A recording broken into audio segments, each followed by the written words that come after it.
trapped there, right in front of his wickets.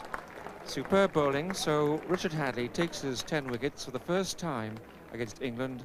That type of motivational work's very important against all countries, but particularly against the West Indies, I would think, who are very much on top. And they did very well against you in the first test of your next series, but then you came back at them. The first test was a very big disappointment for us because we got annihilated, smashed out of sight, and Gordon Greenwich got a big double century. And I was so fed up and so annoyed at our performance, where we lacked professionalism and dedication, that I wrote an article in the newspaper to that effect, and I got rebuked for that, and it caused a Coney-Hadley clash for the second test match starting at Christchurch, and we were really in no frame of mind to go out there and play. The first day had been washed out with rain, and it in effect really became sort of a 3-4 day test match, and any chance of us getting a result to square the series was always going to be somewhat difficult. However, we bowled them out for 100, quite unbelievably so, and I got 6 for 50 and didn't bowl well.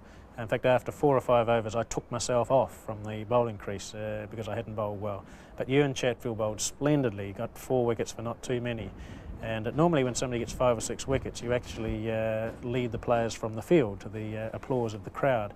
But I knew I hadn't done the job particularly well, and I pushed Ewan Chatfield ahead of me to receive the applause, because he was the one that was instrumental at that time for bowling the West Indies out for not too many.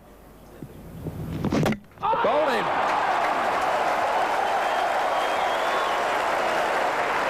Early success for New Zealand. Richard Hadley bowls Desmond Haynes, and the West Indies are 2 for 1. Edge.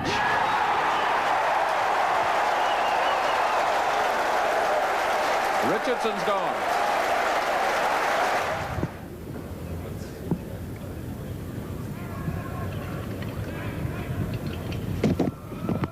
Edge.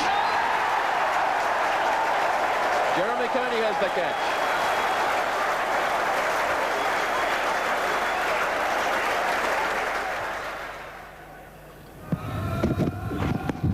Edge.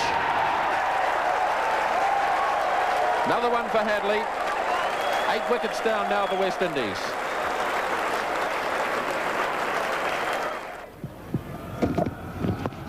Edge. Coney has another one. And Richard Hadley has 5 wickets for the 29th time in his Test career. That's the end of it. Richard Hadley gets his 6th. We bowled them out in the second innings for 300 or so, and we only needed 33 to win the match, seemingly an easy target. But we lost 5 wickets in doing it. But we won the match, we squared the series, so retained a sort of unbeaten record as far as winning or squaring series were concerned. We had never lost a test series at home during the 80s at that time, which again was a very impressive record and performance for us. Any time to beat the West Indies when they're on top form is a marvellous moment. But what about your 150 against Sri Lanka?